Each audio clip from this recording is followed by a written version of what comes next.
All right, welcome everyone. Thank you, Matt, for joining me. This stream is basically kind of to delve into how Matt got into coding, how he went from touring the world with big, awesome bands and doing the whole music production thing and being a rock star of his own to being a rock star in the coding world. So, without further ado, Matt, welcome. Why don't Okay. you give us a little intro about yourself? Yeah, so as you just said, I was working in the music industry for 13 years. I was mainly a guitar technician, sometimes did bass teching and things like that. But yeah, a lot of traveling all around the world with British indie bands. And while doing that, met my wonderful wife, moved over to the States, and realised I didn't want to live out of a suitcase anymore. So I kind of packed it in and started looking for something else to do. And it took me a while, because I think, once you've been doing something for so long, you get stuck and you think, oh, I don't know if I can do anything else. But you 100% can. It's never too late to switch careers. And so I enrolled in a boot camp. And I was very reluctant to do it because it's scary. It's a lot of money to put down or pay off as you go, and there's no guarantee, obviously, of anything. So yeah, it was hard to make that decision, but I went for it, and it was a 3-month boot camp. At the time, it was in person. It was before COVID, and it was hard, like hardest thing I've ever done, easily. But anything worth doing is usually hard. So I definitely, 2 weeks in, I was like, I was ready to quit, and called my wife from the classroom, like, I can't do this. I don't understand any of it. And I think at the time we were doing just some JavaScript DOM manipulation things, and her and my teacher at the time were like, just invest in yourself for 2 more weeks, see how it goes. If you still feel the same, then you can call it a day. 2 weeks later, I was like, I was so silly to be in that headspace, but I carried on, and it went great. And then actually in the last week, I had the same panic that I didn't think I could do it, and I didn't think I would get a job, and all it is just like, it's just confidence that creeps in. So yeah, like, finished the boot camp, applied to a load of jobs, and luckily got a job offer within the first 2 weeks of finishing, about 2 weeks of finishing the boot camp. I think I sent out about 30 applications. Didn't get loads of responses, but took a job, and it was mainly front-end work. And then I'd also applied to another job, to Home Depot, a phone interview. Didn't go any further, but I kind of kept like a mental checklist of what that job was looking for experience-wise. And then throughout my first job, which I was with them about 1.5 years, I kind of almost ticked off little required experiences for Home Depot, which is now where I work as a software engineer on their cloud product team. So we develop applications that work with the cloud, or allow other people to work with the cloud. Awesome, man. Awesome. Great story. I want to unpack some things from that.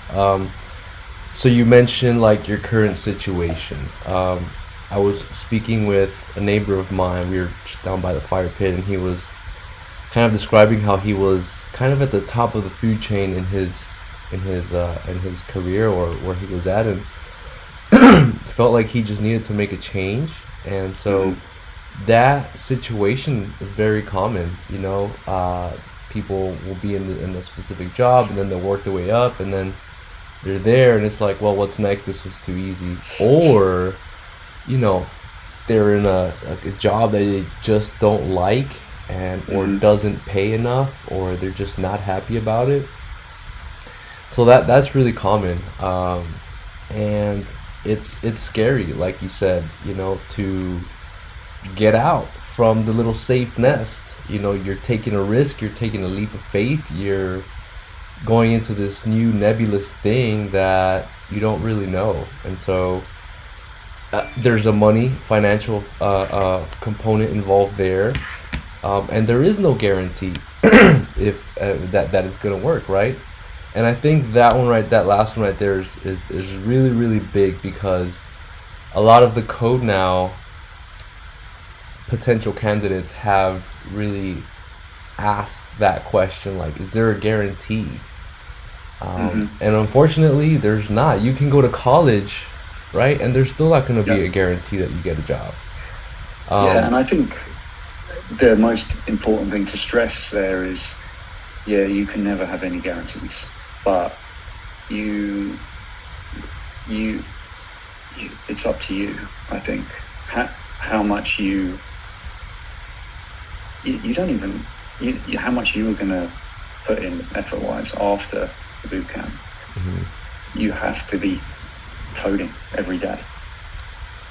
You have to constantly be learning and showing that you're learning via LinkedIn or a blog or something like that. Because ultimately, what you're showing potential employers is that you care about this stuff and that you enjoy it and that you want to learn. Because for sure, when I started at Home Depot, I didn't have what was required experience-wise, but I think what I could show to people was that I wanted to learn, and I have learned so much since I've been there. Just under a year, I've learned more. And doing a boot camp, you're not really learning enough to get a job. You learn when you're in the job. You're really in the boot camp. You're being taught how to learn this material. Because I went from maybe July of 2019, what was it, 2018? Oh God, I can't remember. I went from a midsummer of never writing a line of code to the following March starting my first job in engineering. So you could definitely go in a year to 18 months, you can go from earning whatever you earn in your current job to earning 6 figures in software. Yeah. If you invest in yourself, I think. Yeah, yeah. And I feel like a lot of people struggle with that jump, because there's doubt, there's self-doubt, and even so when you're in it, which you explained a little bit, even when you're in that boot camp, 2 weeks in, maybe a couple weeks in, you're like, I don't fully get it yet. Fast forward even to a real job, you're still not gonna be in that. You're still gonna be like swimming, like learning how to swim. So I really, really would like. I want to stress to everyone that's watching this that you're not gonna you're not gonna be a pro swimmer right away. It's gonna be hard. Even when you land that job, you're still going to be learning how to swim. Like you said, you learned so much in that job. So I think a big piece for people looking to get into this industry is to change their mindset and really understand and trust the process, because there's so much to know, and you can't know it all. You're not going to know it all until you just continue practicing, you sharpening your knife, and you're right, it does take that daily consistency. It's not about being an expert in a language or a framework. It's just about having the confidence in yourself to know that you can learn enough to be an expert, hmm given the time. hmm Or, not even be an expert. Case in point, I'm starting work on a story for work in a language that I barely know. hmm I have to write Go, and I barely know the language. But I know I can find enough online and asking my teammates for assistance, that I'll be able to get it done and write tests for it and write documentation, everything that's required to an acceptable standard. Online resources you mentioned there, I think that's really, really, really big also for people trying to get in. I'd like people to understand that there's a huge community and support online. You're gonna have support in your team where you work, but online is where we find a lot of the answers to our problems, right? Because someone has walked down that path before, and so more than likely you're gonna be walking down a path that someone has walked before, and you can find those answers and those resources to kind of help guide you. And so it's funny, I think someone mentioned that some time ago that software engineers are just professional Googlers. Oh yeah, they know. That's what I do all day. Yeah. So you learn how to ask the question online, and then Google will take you to the forums. Google will take you to, exactly to that topic and the documentation, and there's a plethora of it.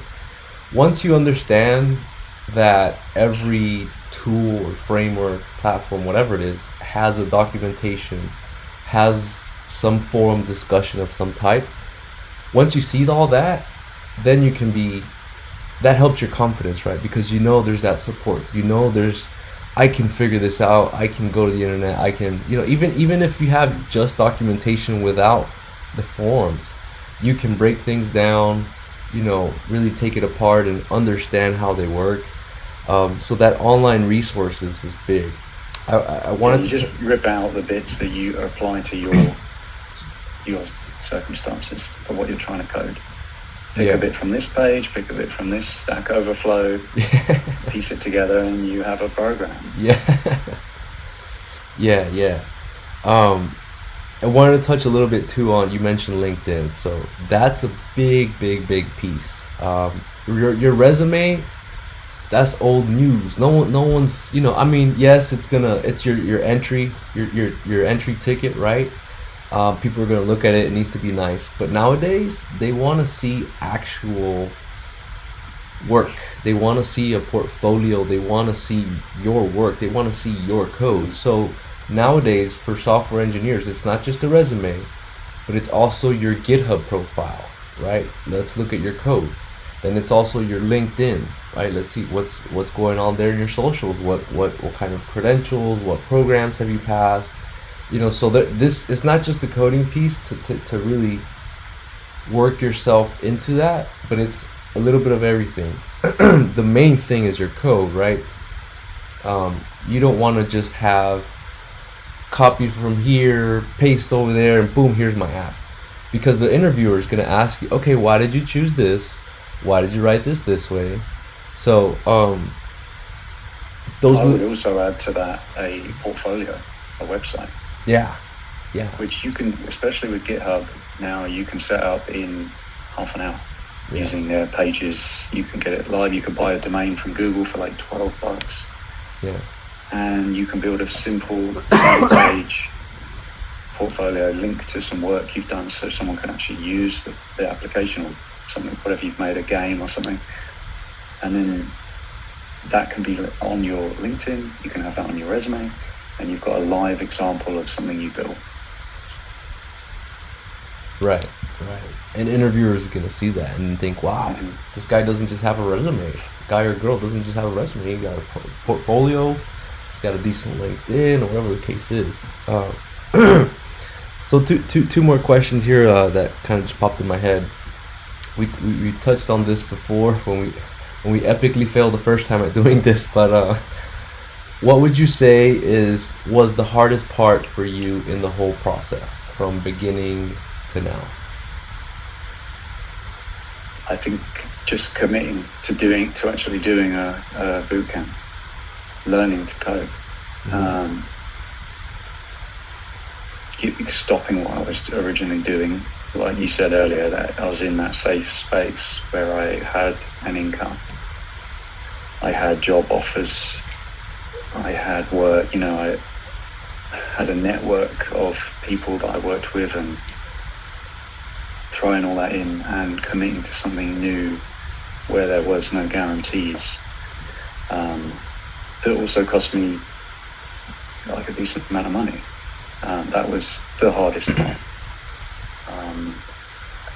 And honestly, it was life-changing, because I used to have to leave home for 3 months at a time on a tour, wherever, be on a different time zone, living out of a suitcase, not seeing my family. And now I get to work in my guest room next door to my wife's office, and it's life-changing. Yeah. And I think in this in this today, right? In our today it was weird, right? For the past few years, and I'm sure everyone has felt that, with COVID and all that. And so work-life balance for some people has either gone really this way or really that way. And so if you're watching this and you're someone who's struggling with that work-life balance and wants to spend more time with family, this is the perfect scenario for anyone wanting more of that. Working from home, you don't have to drive, in traffic. You don't have to get up, make your coffee, make food, get all these things ready. You do your normal things, right? Shower, teeth, all that good stuff, and come into your office and you're working. And then if you want to go to lunch, you don't have to get out of the office and go buy lunch, because you're home. Just make some lunch. It's easy. So work-life balance is a huge win in the coding world. Another question I had was, when you were in your boot camp and you had that moment of doubt, and you had that push from your wife and your teacher and whatnot, but what was it that pushed Matt, right? What was it that said, no, you can do this, go for it, continue, I feel like I'm failing, but continue? Yeah, and that happened multiple times throughout the 3 months, because it moved so quickly. My specific boot camp, we went from learning JavaScript, HTML, CSS, into learning Python, Django, back to JavaScript, React framework. You're moving so quickly, it's hard to keep up. But for me, when I was working on something and I just got stuck and I couldn't go forward, I think pivoting to something that you might seem easier to you helps you get you a little win, and it gets your confidence going again, because you have that feeling of like, yeah, I can do this, I just did this. And that's like, stepping back from your computer and just refreshing, going and doing something else, go for a walk. You come back to what you were struggling with, and you have a new mindset about it. You might look at it a different way. And also just like talking to people, like the other people I was in my class with, or the teachers, and realizing that they're all having the same struggles. Everyone finds it hard, but people find different things hard, so we all helped each other with the things we were struggling with. Support. And I find that's the best way to learn, is as a group, because people excel at different things. But pushing through low confidence is extremely difficult. But we all face that, and if you can get through that, then you can get through it, and do really well as a software engineer anyway. Yeah. Because I was by no means the best coder in my class at all. But I'm now working at a huge corporation and with a great team, and we're working in technologies and languages that I don't have much experience in, but I'm learning more every day. Yeah, and it's impactful work, right? You're building stuff for the entire company to use. Yeah, that's huge. Yeah. Cool, man. And not only that, I'm After being there for 10 months, I'm building features a lot of the time by myself that are widely used by hundreds of other engineers. And so I'm getting to spearhead these individual features, and I'm responsible for it, which is really cool to show what you can do to your peers and management and leadership. Yeah, it's a really good spot. Man, that's just a testament for everyone, you know, like you can do it. The real big blocker are irrelevant once you get to that point, right? The cost of the course, the doubt, you know, the leaving the job. Like I feel like people get really hung up on these things and like it keeps them safe and they want to stay there, and but they don't see that long picture. And that's why I kind of wanted to have this interview with you, so people can see, wow, this is real, this really does happen. And you know, that cost of the course is an investment in yourself because it's going to pay for itself over.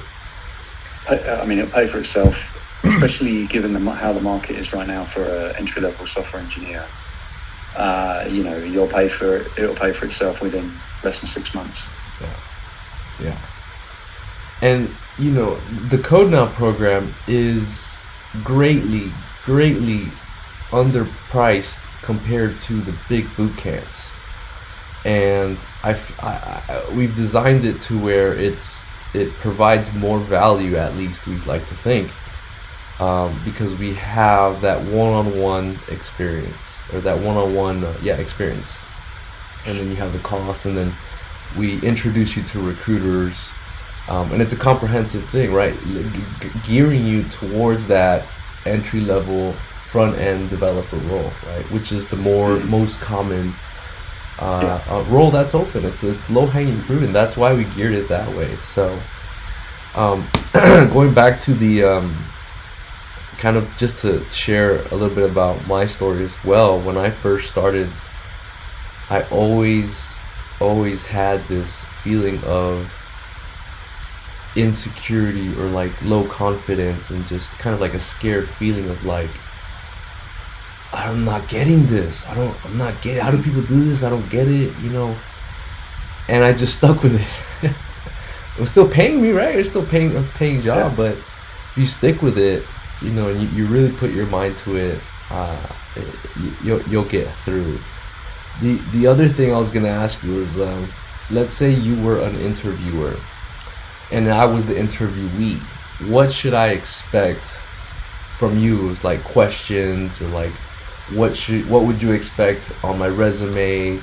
What you expect on my portfolio, which we talked about a little bit, the LinkedIn. Like what is those things? What do I have to bring to the table for you to hire me? I've been in that situation on interviews for my current job, Home Depot, interviewing candidates for software engineer jobs. And really, most of all, the most important thing, I just want to see we do a take-home challenge, coding challenge for candidates. I just want to see it work.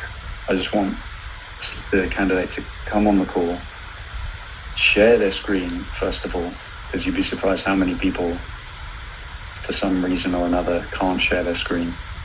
Share the screen and show us a working application that we've asked them to build.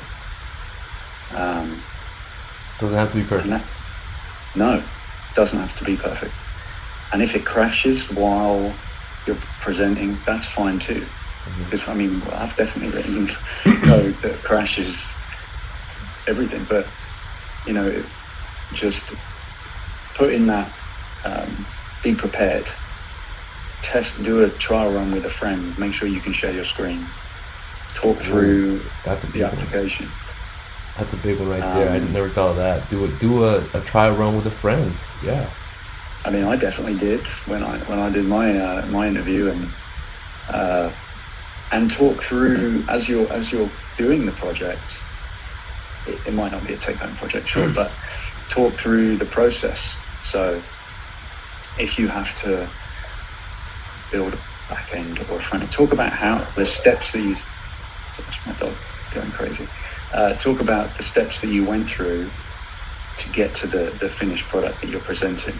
So if you have to stand up like a small database, like a NoSQL database, maybe before you do that, you just wrote out the data in a file on its own that you pull.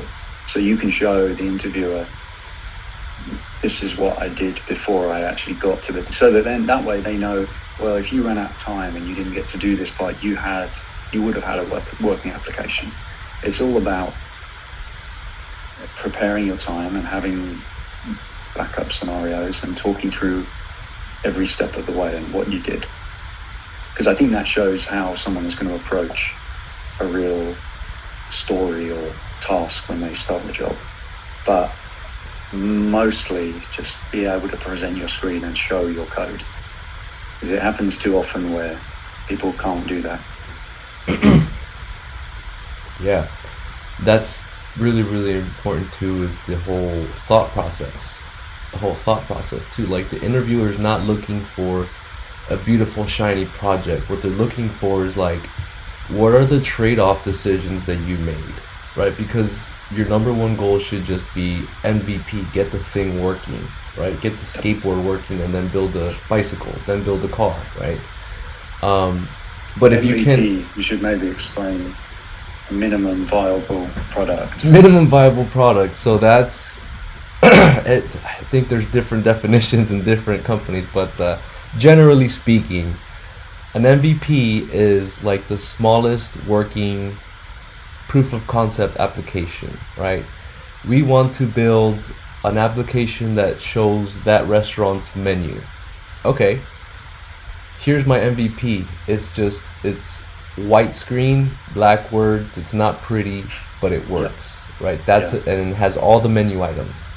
That's an MVP. So when you talk through that process of like, well, I wanted to put my constants over here, or I wanted to abstract out this logic, but I focused on getting it work. That's what they want to hear, right? They want to see like, what did you put aside that you have to come back to make that application whole and efficient and robust. So as long as you can explain those things and not necessarily try to jam them in, cram it in, I think that's crucial right there, which is what you pretty much explained right there. So that's key. That's key. What would you say to someone, and this might go back to the whole confidence thing, but what would you say to someone that says it's too much money, or I feel safe where I'm at, or I don't really know, this program doesn't have enough students, or I don't really know this program too well. Like, knowing what you know about CodeNow, how would you kind of help someone make the decision to take that leap into the CodeNow program? Well, I couldn't talk to whether it's someone thinking learning to code, it would be too much money, because I obviously don't know anyone's circumstances, but what I would say is that if you don't, worst case scenario, you're learning, you've got a whole new skill set, which can be applied to so many other jobs than just software engineering. And you talked about a front-end developer job being like the entry-level, low-hanging fruit. There are other jobs which are even lower hanging, which are probably in more demand now. And I know that people I studied with did those jobs. So QA engineer, things like that. If you're particularly good at, if you're creative, you could be going into, it could be a front end role, but it could be more on the design side, and less on the engineering side, which would be great because you would pick up more skills on the engineering side by working with engineers that are implementing designs that you might come up with. But if you're in the position that you want to try something new and you're thinking about not giving up that safety net,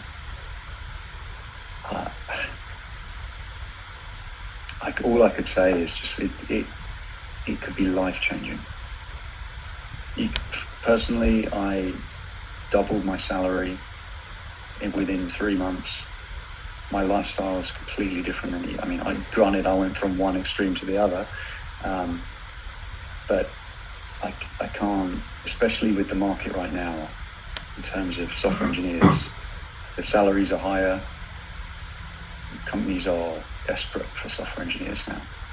Yeah, desperate for software engineers. Yeah. I want to emphasize that. They're looking for y'all. They really need y'all. My team at work are looking for an engineer, and I have been, and we can't get anyone. Yeah.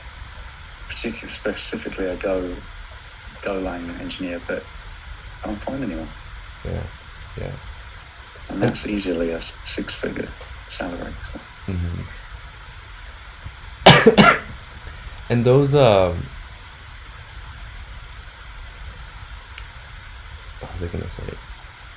Would you be open to disclosing how much your bootcamp was? Yeah, it was 13,000 or 14,000. I think somewhere in there, mid to upper 13,000. Okay, and I asked that because I want people to get a kind of a frame of what, is the same thing, just a little bit more value, a little less cost. And if you ask, well, why are you offering it for cheaper, and it's like, well, it's just us, Mm-hmm. we're not a big company, we're just everyday Joe Schmoes, you and I And were. that's it. The majority of that, first of all, that bootcamp I did was one of the most well-known ones. They have campuses all over the US, actually all over the world, Singapore, Japan, like everywhere. They were using a WeWork office space, one of the biggest rooms in the WeWork in Austin. It's expensive. They had multiple teachers. They had career coach, and they had all these things that, while they were useful, you can get access to those things everywhere. Mm-hmm. A career coach wasn't that helpful to me personally. I'm able to write a resume. I know what my LinkedIn should look like, and I mostly went to friends for advice on that. But the times in the bootcamp that I learned the most was when I was one-on-one with a teacher's assistant after hours, sitting in a classroom with 25 other students. And to be honest, most of the classes we did in that bootcamp were virtual. We were virtually connecting to a classroom with other classrooms around the US, New York and LA. And we were being taught by a guy in his home somewhere in California. Mm-hmm. And so, I definitely it was beneficial to me. It was a great course, but the price of the course isn't justified by a lot of those things. I've also heard a lot of potential candidates or people looking to be interested in getting into coding that, oh, you guys are just selling this stuff when I can just go and learn it online for free. Mm-hmm. Yes, that's true, but guess what? You're gonna go and learn X, you're gonna go and learn Y, you're gonna go and learn Z, because there's so many things to learn. And then at the end of the day, the job that you're gonna apply for may or may not even have X, Y, and Z. They might have A, B, and X. So I think that this structured path of CodeNow really gears you towards getting that job, right? That's the goal. It's getting you Yeah. from A to B, with B being that full-time job where you can grow and continue to hone in your skills. Yeah, and I think while there are so many resources for learning for beginners online, I found this with learning new languages, that a lot of the times you need an initial explanation or someone to bend that explanation into something that works for you. Now that I've already learned a few languages, I can look at some new language and think, oh, that's like this in Python or JavaScript. But learning, for example, I'm learning Golang, it's not as similar to some of the languages I already know, so it's tricky, it's difficult. It's difficult to, even with what I know so far, with knowing how to code some languages, it's really tricky, even with the beginner classes. And so a lot of the things I have learned so far, I've learned from other people that I work with who write a lot of it. Yeah, and sometimes that documentation can be pretty dry and hard to understand, right? Yeah, it's not page turner, is it? Yeah, very, very technical documentation for Golang. I'm familiar with that. Yeah. And so that one-on-one help really, really helps.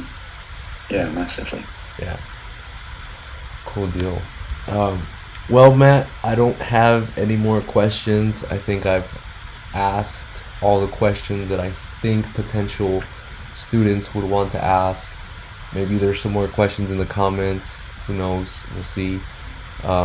Is there anything you'd like to leave students with, or potential students with, before we leave? I would just say, just take a look at some beginner coding courses and just try it out. But nothing to lose. Just give the it. CodeNow give it a course, go. right?